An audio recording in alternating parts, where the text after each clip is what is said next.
नमस्कार, स्वागत है आप सभी का सी न्यूज भारत में और मैं हूं आपके साथ ज्योति श्रीवास्तव। वक्त हो चुका है यूपी बुलेटिन का। यूपी बुलेटिन में बात करेंगे अमरोहा की, जहां करनी सेना के प्रदेश अध्यक्ष शिवम राजपूत ने पाकिस्तान के खिलाफ जोरदार प्रदर्शन किया। देखिए ये रिपोर्ट।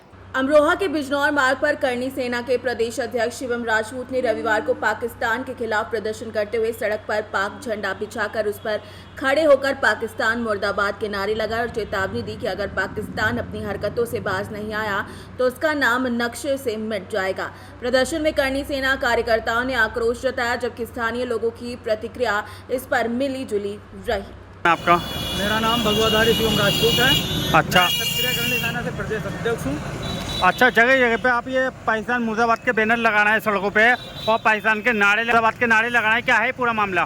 पूरा मामला ये है, जिस तरह पाकिस्तानी आतंकवादियों ने पहलगाम में हमारे धर्म पूछकर हमारे हिंदू भाइयों को शहीद किया है, मौत के घाट उतारा है, मैं खुली चेतावनी देना चाहता हूँ कि जिस प्रकार बॉर्डर पर भारतीय सेना काम कर रही है, वही देश के अंदर, प्रदेश के अंदर करनी सेना भी एक सेना के रूप में ही काम कर रही है, जो आतंकवाद के खिलाफ और आतंकवादियों के खिलाफ डटकर मुकाबला करेगी। और जो भारत में रहकर पाकिस्तान की गाते हैं, मैं उन्हें सीधी और खुली चेतावनी कहना चाहता हूँ, ये देश हमारा है और हमारी भारत माता है। जो भारत माता का लाल नहीं, वो पाकिस्तान चला जाए या भारत को छोड़कर चला जाए।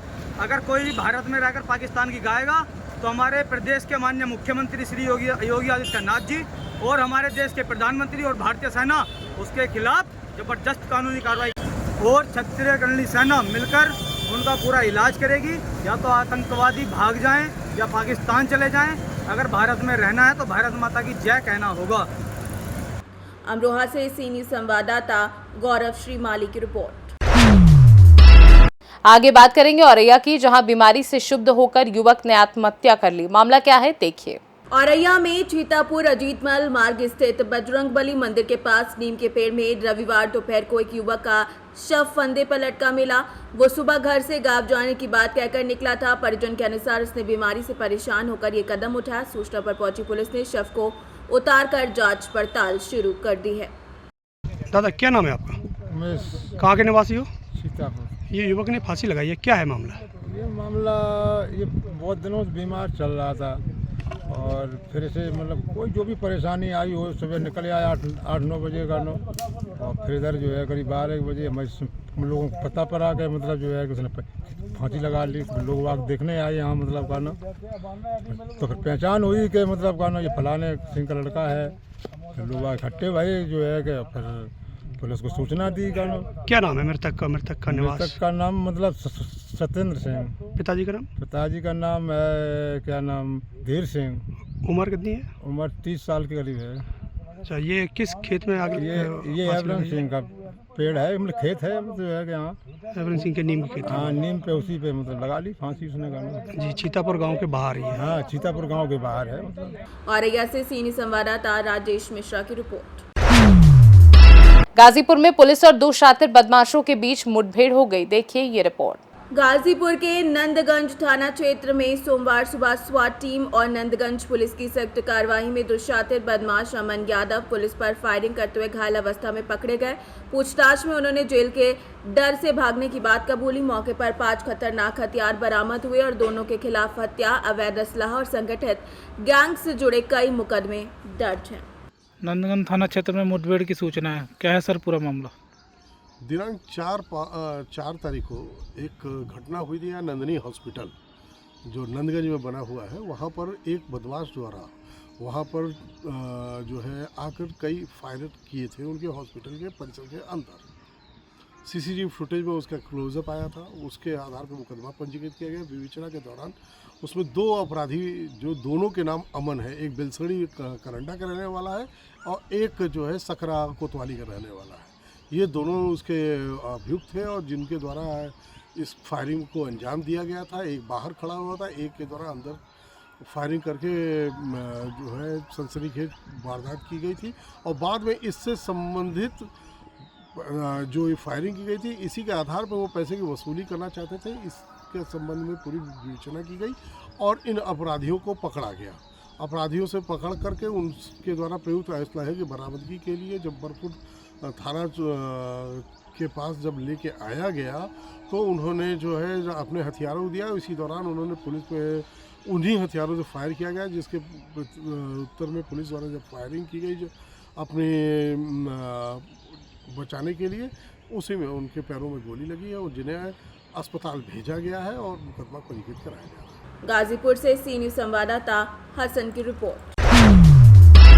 बात करेंगे उन्नाव की, जहां विश्व हिंदू परिषद की बैठक आयोजित की गई। देखिए ये रिपोर्ट। उन्नाव जनपद के हसनगंज क्षेत्र के संदाना गांव में विश्व हिंदू परिषद की बैठक आयोजित की गई। इस बैठक में नवीन कार्यकारिणी का गठन किया गया और संगठन के विस्तार पर चर्चा की गई। अध्यक्ष अरुण कुमार तिवारी, उपाध्यक्ष रणवीर सिंह, मंत्री राम गोपाल सिंह, सह मंत्री प्रताप सिंह को नवीन कार्यकारिणी के पद पर पदभार दिया गया। बैठक के दौरान संगठन के विस्तार और मजबूती पर चर्चा की गई। नवीन कार्यकारिणी के सदस्यों को संगठन के उद्देश्य और लक्ष्यों को पूरा करने की जिम्मेदारी सौंपी गई। बैठक में गांव के ही प्राचीन मंदिर के जीर्णोद्धार पर भी चर्चा की गई और जल्द ही मंदिर के जीर्णोद्धार के साथ नई शिवलिंग की स्थापना का निर्णय लिया गया। मूर्ति को कई वर्षों पहले खंडित कर दिया गया था। इस बैठक में विश्व हिंदू परिषद के जिला उपाध्यक्ष कमलेश सिंह, साथ भी मीरा त्रिपाठी सहित अन्य ग्रामीण मौजूद रहे। मेरे बाबा तुलसीराम तिवारी थे। उन्होंने सैकड़ों साल पहले इस मंदिर को मूर्तियाँ स्थापित की थी। नीम के नीचे मंदिर बना हुआ था, लेकिन अराजक तत्वों द्वारा तोड़ दिया गया, काट दी गई मूर्तियाँ, तो वो कटी हुई पड़ी हैं, जिनको हम चाह रहे हैं कि उसमें नई मूर्तियाँ रख के मंदिर का जीर्णोद्धार करा जाए, जिसके लिए मैं शासन प्रशासन से गुहार लगाती हूँ कि अति शीघ्र ही हमारा कार्य हो जाए और ये मंदिर बन के तैयार हो जाए। किया गया बैठक का प्रमुख उद्देश्य ही संगठन का विस्तार और विश्व हिंदू परिषद में बजरंग दल का प्रशिक्षण वर्ग जो 24 मई से लखनऊ के ग्लोबल कॉलेज में लग रहा है। प्रशिक्षण में जो बजरंग दल के कार्यकर्ता प्रशिक्षण वर्ग में जाएंगे, उनकी सूची तैयार करना और उनको चिन्हित करने का लक्ष्य था। इसके साथ में जो है दुर्गा वाहिनी का प्रशिक्षण वर्ग 22 मई से 29 मई बाराबंकी में लग रहा, तो दुर्गा वाहिनी की बहनों का चिन्हन करना था और हमारी जो है विश्व हिंदू परिषद की जो यहाँ की इकाई थी वो बंग थी। नई इकाई का जो है आज चयन किया गया है, उसमें नए पदाधिकारियों को उनका पदभार ग्रहण कराया गया। यही मुख्य उद्देश्य था। और जिस स्थान पे आज हम बैठक कर रहे हैं, यहाँ पे एक पुराना प्राचीन मंदिर रहा है जो लगभग बताया जाता है कि सैकड़ों साल पहले था, जिसकी मूर्तियाँ यहाँ से अराजक तत्वों ने हटा दी थी, जो खंडित है।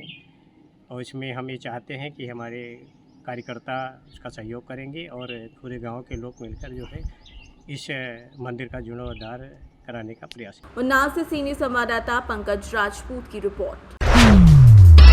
बुलेटिन के अंत में भी खबर उन्नाव से है, जहां हसनगंज थाना पुलिस एसओजी और सर्विलांस टीम ने संयुक्त कार्यवाही करते हुए 4 शातिर लुटेरों को गिरफ्तार किया। देखिए ये रिपोर्ट।